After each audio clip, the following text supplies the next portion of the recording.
Halo anak-anak, Assalamualaikum warahmatullahi wabarakatuh. Bagaimana kabarnya hari ini? Semoga kita senantiasa dalam keadaan sehat ya. Dan Bu Maya harapkan kalian juga tetap semangat ya, walaupun kita mengikuti pembelajaran jarak jauh. Oke anak-anak, pada kesempatan hari ini kita akan melanjutkan materi kita bab 2. Ini pada bagian yang ketiga ya, tentang klasifikasi makhluk hidup. Nah, apa saja yang akan kita pelajari hari ini? Ada 3 macam ya. Yang pertama, kita akan belajar tentang kingdom plantae. Kemudian yang kedua, kingdom animalia. Kemudian yang ketiga adalah tentang mikroskop. Oke, kita mulai pelajaran kita. Yang pertama adalah tentang kingdom plantae. Oke anak-anak, kingdom plantae atau bisa disebut dengan kerajaan tumbuhan kayak gitu ya kalau dalam dunia klasifikasi. Nah, ini kerajaan tumbuhan dibagi menjadi 3 bagian. Ada 3 divisi, yaitu ada Bryophyta, Pteridophyta, dan Spermatophyta. Nah, apa saja ya Bryophyta itu? Nah, Bryophyta akan dibagi menjadi 3 kelas. Ada kelas lumut hati, kelas lumut daun, dan lumut tanduk. Kemudian Pteridophyta atau tumbuhan paku-pakuan ya. Nah, ini dibagi menjadi 4 kelas.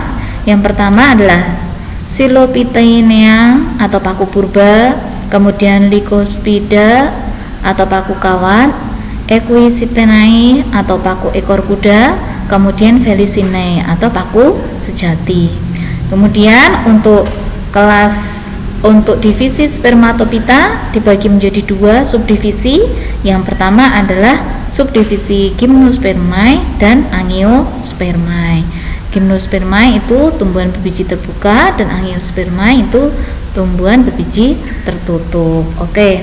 Nah, ini ada contoh-contohnya ya anak-anak ya. Bryophyta, contohnya adalah lumut daun, bentuknya semacam ini.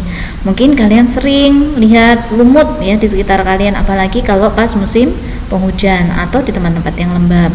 Kemudian tumbuhan Pteridophyta atau paku-pakuan, contohnya ini paku tiang atau paku sejati. Mungkin yang pernah jalan-jalan ke Tawangmangu atau ke daerah pegunungan, kalian akan sering menemukan tumbuhan paku ini. Tapi tidak hanya di daerah pegunungan saja ya anak-anak ya. Kalian bisa melihat tumbuhan paku ini di sekitar kalian. Kadang di sawah, di lapangan, kemudian menempel pada tumbuhan lain ya. Itu banyak sekali tumbuh-tumbuhan paku-pakuan. Oke, kemudian yang berikutnya adalah contoh dari Gymnospermae. Contohnya adalah ini ya, pohon cemara. Kemudian untuk Angiospermae contohnya adalah pohon mangga. Nah, ini baru sebagian kecil yang Bu Maya tampilkan di sini. Kalau kita mau melihat di sekitar kita, itu akan banyak sekali ya jenisnya. Oke, kita lanjutkan. Berikutnya ciri-ciri dari kingdom plantae. Nah, ciri-cirinya apa saja ya? Nah, kalian lihat. Yang pertama itu adalah bersifat autotrof. Autotrof itu bisa membuat makanan sendiri. Hampir seluruh tumbuhan itu bisa membuat makanan sendiri, autotrof. Kemudian yang kedua eukariotik. Eukariotik maksudnya adalah dia memiliki membran inti. Kemudian yang ketiga terdapat dinding sel yang terbuat dari selulosa. Selulosa itu adalah zat kayu, jadi dinding-dinding selnya ada zat kayunya ya. Kemudian yang berikutnya, dia bisa hidup di daratan yang lembab atau juga di perairan. Jadi ada tumbuhan kingdom plantae yang ada di perairan. Kemudian yang berikutnya, dia akan memperoleh makanan dengan cara fotosintesis yang dibantu dengan cahaya matahari. Nah, ini seperti yang kita bahas kemarin ya, ciri-ciri makhluk hidup. Kemudian dia bereproduksi secara seksual maupun aseksual. Secara seksual bisa melalui putik, pertemuan antara putik dan benang sari. Sedangkan aseksual itu misalnya dengan cara dicangkok, kemudian tunas, setek, dan lain-lain. Nah, ciri yang terakhir, dia bersifat multiseluler atau mempunyai banyak sel. Makanya kingdom plantae ini hampir semuanya bisa kita lihat dengan kasat mata. Oke, itu ciri-cirinya. Kita lanjutkan.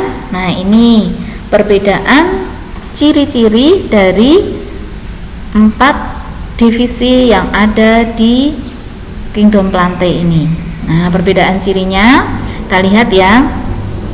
Ini perbedaan ciri dari lumut atau Bryophyta, paku atau Pteridophyta, dan tumbuhan berbiji ya.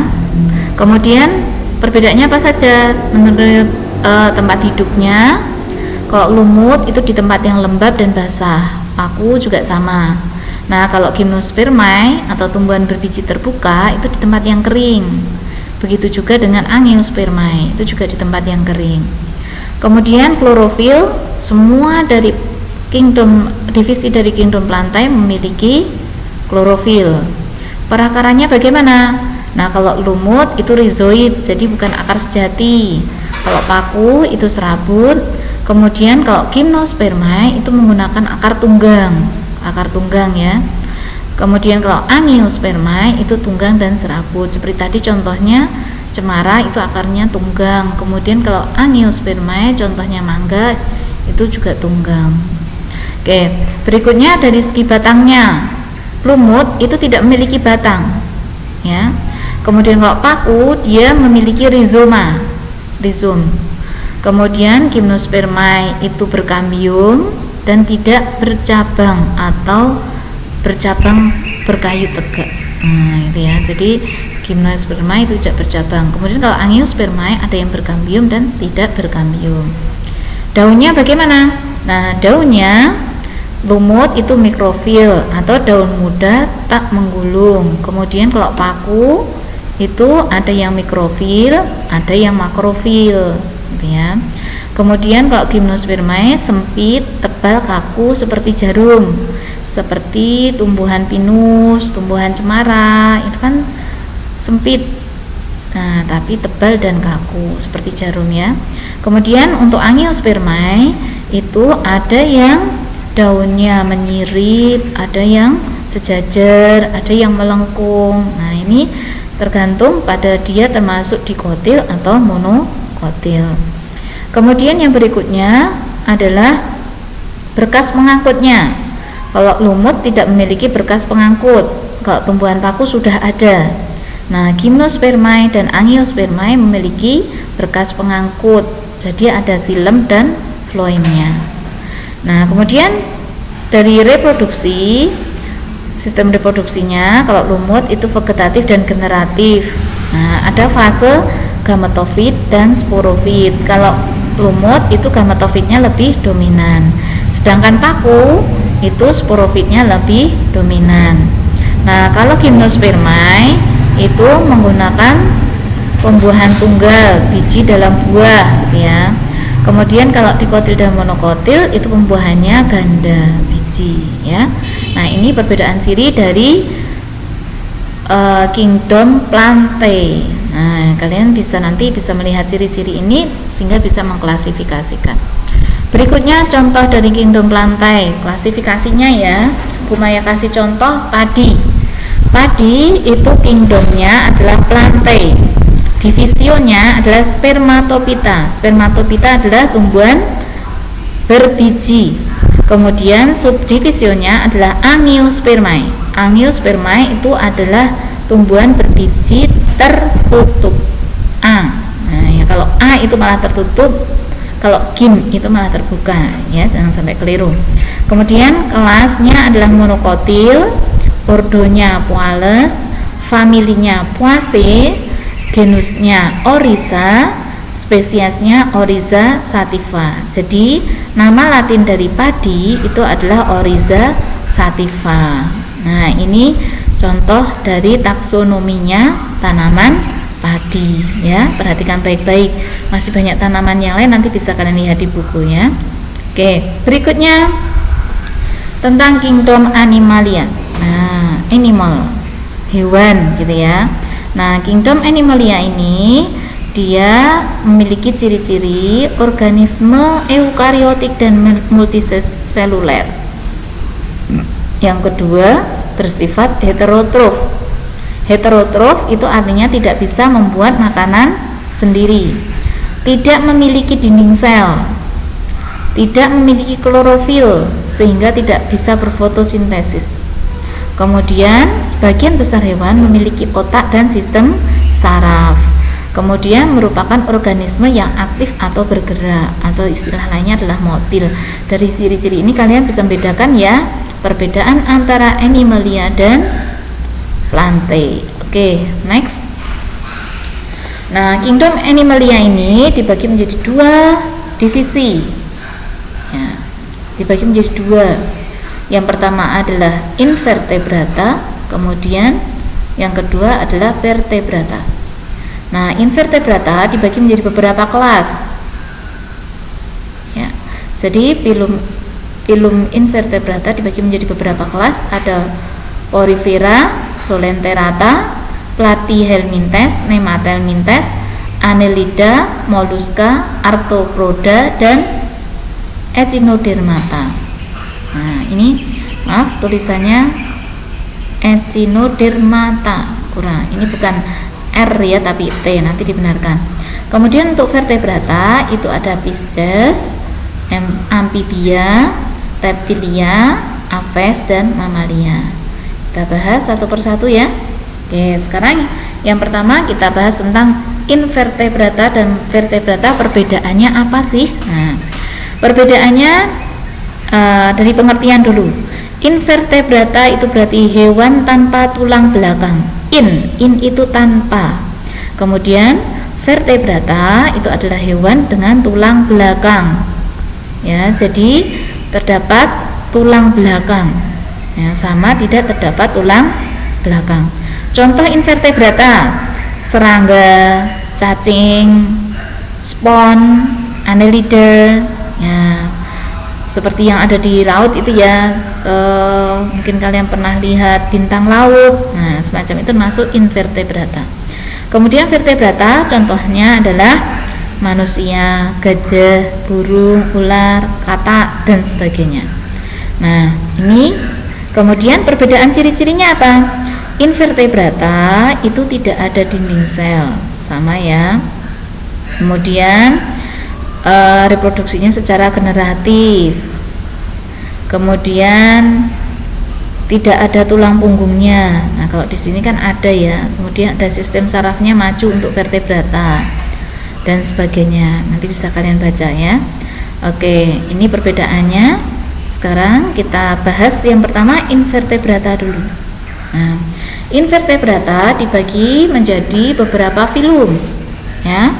Ada Porifera, Solenterata, Vermes, Arthropoda, Mollusca, Echinodermata. Nah, ini kita akan membedakan berdasarkan habitat, tubuh, pencernaan, reproduksi, dan sarafnya ya. Nah, kalau misalnya yang pertama ya, Porifera. Habitat, untuk habitatnya Porifera itu di air laut, air tawar juga ada ya. Solenterata itu juga sama, ada air laut dan air tawar. Kalau Vermes itu cacing, nah itu bisa di air laut juga di air tawar, bahkan di darat juga bisa. Arthropoda itu kelas tentang serangga, itu di air laut bisa, air tawar dan darat. Mollusca hewan yang bertulang lunak, tidak bertulang ya, jadi lunak, hewan lunak, di air laut, tawar maupun darat juga ada. Echinodermata ini hanya ada di air laut saja. Nah, ini kemudian ciri-ciri khasnya yang membedakan ya, ini yang membedakan supaya kalian mudah sekali membedakan itu adalah tubuhnya. Porifera itu berpori, tahu SpongeBob ya.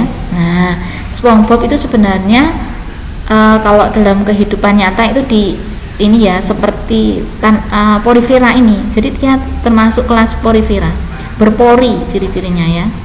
Kemudian Solenterata itu berongga, jadi tubuhnya berongga. Kemudian Vermes atau cacing, pipih bulat, panjang, bersegmen gitu ya. Kalian mungkin sudah pernah lihat cacing tanah gitu ya. Arthropoda itu serangga, itu beruas-ruas ciri utamanya. Mollusca itu lunak dan berlendir, contohnya siput gitu ya. Kemudian Echinodermata berkulit duri ya, berkulit duri ini contohnya babi laut, landak laut kayak gitu ya, dan sebagainya. Nah, ini contohnya bisa kalian lihat ya Porifera semacam ini. Solenterata itu berongga, ini anemon gitu ya, anemon seperti di film Nemo. Nah itu dia berada di anemon, ternyata dia termasuk Solenterata. Echinodermata contohnya Patrick kalau di SpongeBob itu ya, bintang laut. Nah ini supaya kalian mudah menghafal, oh Patrick itu echino gitu ya. Kemudian cacing ini termasuk Vermes. Moluska, nah ini yang berlendir, lunak. Arthropoda contohnya adalah belalang.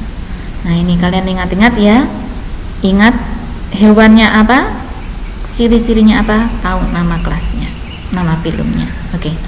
Berikutnya vertebrata itu dibagi menjadi 5 kelas. Supaya mudah menghafalkan, kalian buat jembatan keledai param. Param itu singkatan dari apa? Param itu adalah Pisces, A-nya adalah amfibia, R-nya adalah reptil, A-nya adalah aves, dan M-nya adalah mamalia. Itu ya, ingat param. Nah, Pisces itu adalah contohnya ikan, kemudian amfibia contohnya adalah katak, reptil contohnya adalah kadal, aves itu contohnya burung, dan mamalia contohnya adalah kucing. Nah, nanti silahkan kalian baca ciri-ciri yang menjadi ciri khas dari hewan vertebrata ini ya. Oke, next. Nah, ini contohnya ya, contoh dari hewan yang termasuk vertebrata. Pisces ikan, amfibi katak, reptil ular, aves burung, mamalia contohnya singa. Oke. Baiklah, ini Bu Maya kasih contoh klasifikasi kucing. Nah, kucing ini dia ternyata masih satu genus dengan harimau. Nah, tapi beda spesiesnya. Oke, kita lihat ya. Kingdomnya sama Animalia. Filumnya apa? Filumnya adalah Chordata. Kemudian kelasnya adalah Mamalia, hewan menyusui. Ordonya adalah Carnivora. Karnivora berarti pemakan daging. Kemudian atau pemakan hewan ya. Familinya apa? Familinya adalah Felidae. Famili itu keluarga. Kemudian genusnya adalah Felis. Spesiesnya, nama spesiesnya adalah Felis silvestris. Nah, Felis silvestris. Nah, ini nama latinnya adalah Felis silvestris. Nah, ini nama latinnya. Kita tidak harus menghafalkan semua dari nama latin dari semua binatang dan tumbuhan ya, karena memang banyak sekali. Kita cukup menghafal beberapa saja yang sekiranya ada di sekitar kita. Oke. Berikutnya tadi 5 kingdom selesai, kita akan belajar tentang mikroskop. Nah, anak-anak, karena ini kita mengamati untuk tumbuhan dan hewan untuk kingdom yang awal-awal ya. Kemarin kan kita mengamati makhluk hidup yang kecil yang tidak terlihat oleh kasat mata, maka kita perlu menggunakan mikroskop ini. Nah, ini mikroskop dan bagian-bagiannya nanti bisa kalian pelajari di buku paket halaman 56 sampai 59. Silahkan dibaca. Jadi tugas kalian adalah membaca buku paket halaman 56 sampai 59 tentang bagian-bagian mikroskop dan cara menggunakannya. Oke anak-anak, terakhir Bu Maya akan ngasih tugas. Tugasnya silahkan kalian kerjakan buku paket halaman 89 sampai 90. Kalian kerjakan di buku tugas, dikumpulkan bulan depan ya. Oke. Kemudian catatan, minggu depan Bu Maya akan mengadakan ulangan harian yang kedua, karena besok berarti hari ini bab 2 selesai ya. Jadi minggu depan Bu Maya akan mengadakan ulangan. Siapkan diri kalian baik-baik. Terima kasih kalian sudah memperhatikan dengan baik. Kalian mau mencatat dan mau belajar. Selamat belajar. Kemudian stay at home, tetap jaga protokol kesehatan, kalian tetap bahagia, dan semoga kita tetap semangat walaupun di masa pandemi ini. Dari Ibu Maya cukup sekian. Wassalamualaikum warahmatullahi wabarakatuh.